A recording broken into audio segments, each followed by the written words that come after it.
Good morning guys. Good afternoon, good evening sa lahat. Today is land trip tayo guys, going to Mindanao.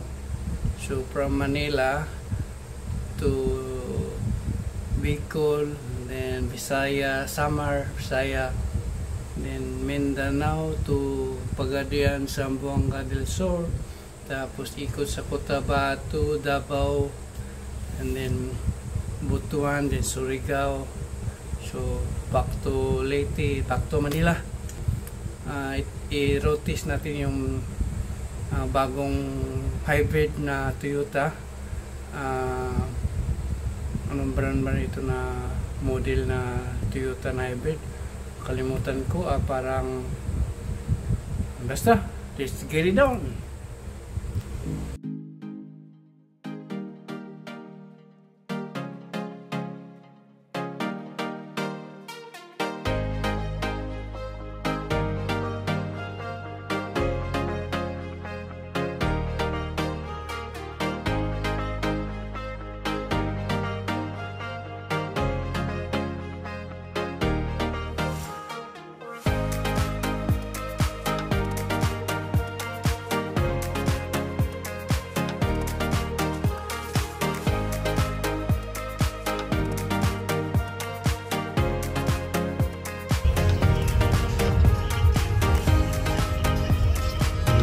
Kailangan mo sa seat. Yan siya fuel. Pag may red, fuel. Yan siya, battery lang. Electric power siya. Pag yellow. Yung green, yung battery ang papagana, nagwagana lang. Yan, mix yan siya ng battery. Battery lang siya. Papatakbo. Malalaman mo siya kung yung battery mo. Magpapatakbo siya, tapos nagsa-charge din siya. Mga ilang oras ng battery niya? Saglit lang yan. Saglit lang? Oo. Pag tumatakbo, mga 3 minutes, 5 minutes siguro. 3 to 5. Puno siya? Hindi, pag mag-discharge na, pag wala na siyang battery, fuel siya. Kaya yan o. Nakita mo na ng kulay puti na current. Yan. Yan. Yan, yung current.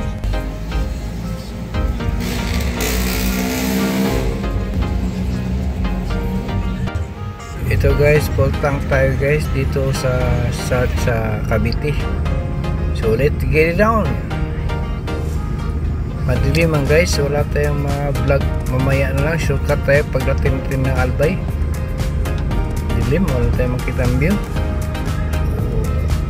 What's up guys? Kain muna tayo guys. Let's go.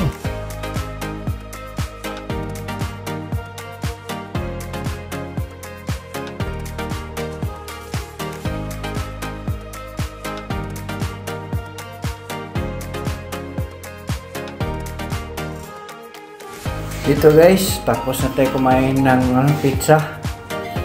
Tapos lilipat tayo dito sa Jollibee kasi bibili tayo ng baon sa biyahe guys.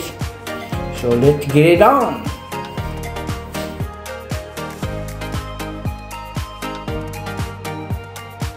Dito na tayo guys sa lampas na ng Naga guys. So kanina wala tayong ma-vlog kasi madilim. Ngayon medyo maliwanag guys. So watch out guys, makikita natin yung mayon sa Albay. So ngayon, papunta na tayo ng Daraga. So Daraga, tapos doon na tayo siguro mag-full tank ulit sa Sorsogon kung para makomplete natin lahat kung magkano yung makonsume natin sa gas. At saka ilang tuloy na try na rin yung round trip natin guys.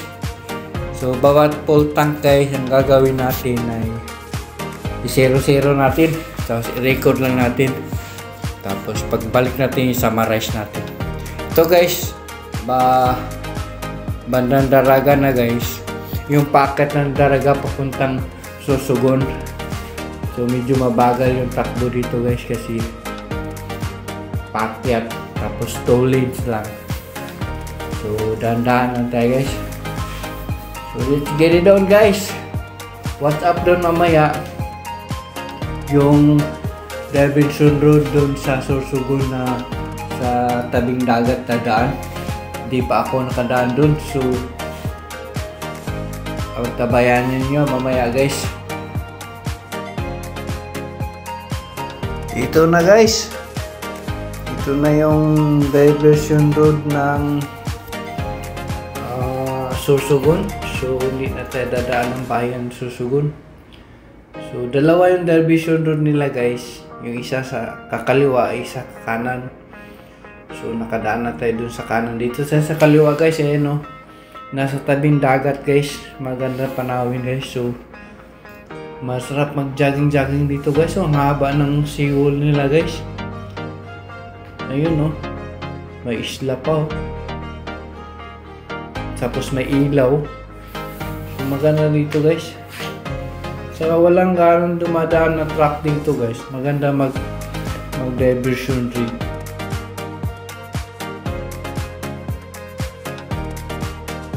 Ayun, umaga na guys. Tirik na yung araw. Ito ay hindi ko alam pangalan nito na lugar. Basta sa tabing dagat na to guys sa Sorsogon. Ang labas nito guys is in na. Tapos ayun. Pagdating doon, mahanap tayo doon ng gasolinahan para mag-full-tank tayo kasi kunti na yung gas natin guys para ma-summarize natin yung mga takbo natin.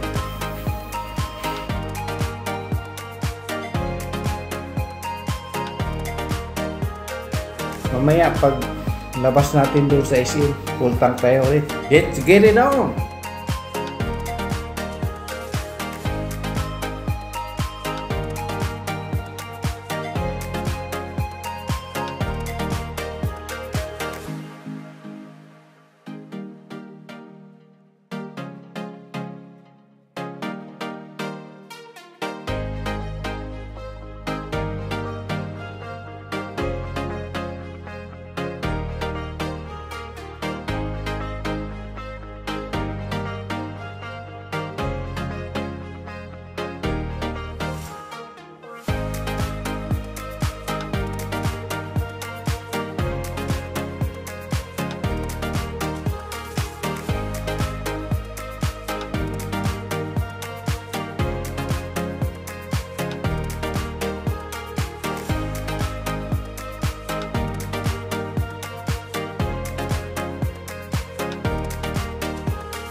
Ayan guys, malapit na tayo sa SM guys. Paglampas dyan, yan na yung SM guys. So yung kulay brown, may overpass. Malaki na SM dito sa ano guys, Sorsogon. So mamaya guys, paglampas dito, may malapit nga sa main station dyan. Makakarga tayo. So check natin yung mula Cavite hanggang Sorsogon. Ilang kilometrahe, tapos full tank natin. Uy, meron tayong escort guys. So may police doon, patrol lang nauna sa atin. So dito guys, merong Petron dito. Pandang kaliwa. Ayun, nakita ko ng Petron. Kita nyo guys? Kakaliwa tayo guys. So let's get it on guys. Watch out. Mag 0-0 tayo ulit dyan sa gasolinahan. Ayan guys, dito sa ano, sa Petron. umabot tayo ng 537 kilometers guys mula dun sa Cavite na nagpultang tayo 00. So ngayon pultang tayo ulit. Ayan 00 guys, pultang na guys. So let's get it on. What's up guys? Good morning, good afternoon, good evening sa lahat. Dito tayo ngayon sa Matnog. So kuha tayo ng ticket para sa ferry, tatawid ng Alin. Ayan, nakapila tayo guys. Ayan yung mga sasakyan nakapila dito bago ka makapasok dun sa pier.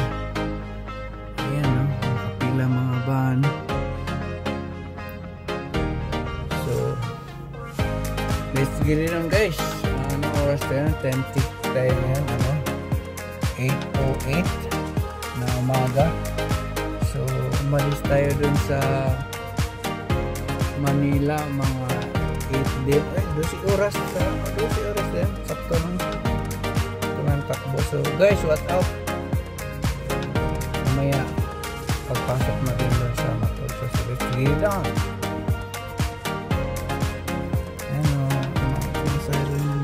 Patawid din sila ng summer.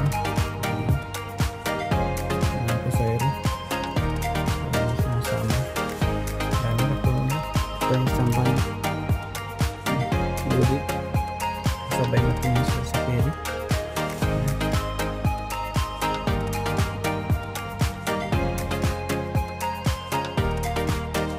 Dito guys, dito yung ticket booth ng Matnog. Bago ka papasok ng ferry dun, kukuha ka muna ng ticket dito guys. So umalis na tayo guys, umuulan guys, papunta tayo ng pier. Medyo 3 kilometro yata, 5 kilometro mula dun sa ticket booth hanggang sa pier ng Matnog.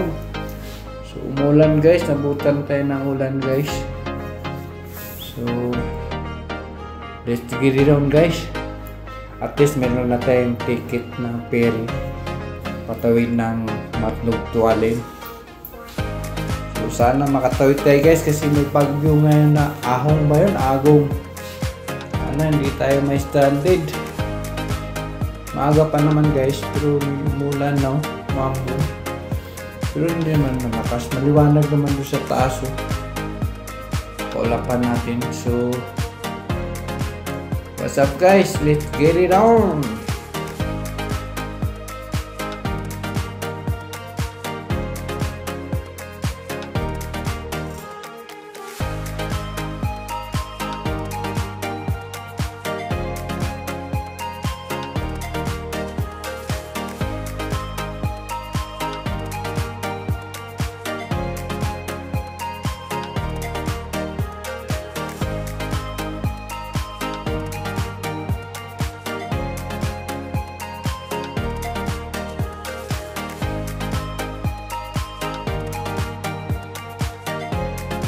Ayan guys, dito na tayo sa Matnog proper na guys. So papasok na tayo ng pier.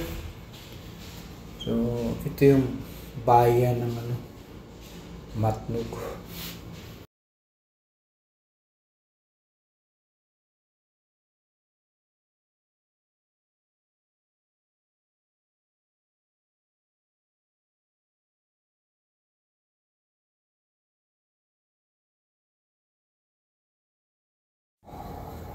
Ayan guys, tanaw na natin yung gate ng pier ng Matnog.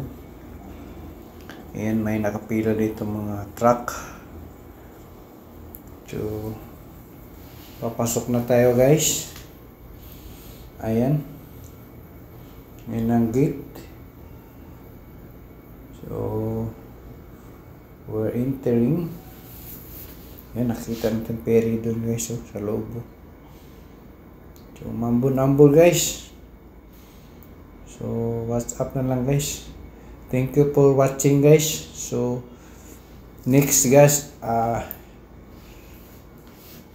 upload natin yung part 2 guys. So kasabay natin ito, BLTT. ABLTB Corporation. So tingnan natin sa loob kung marami bang tawag nito, kasabay natin ng mga sasakyan.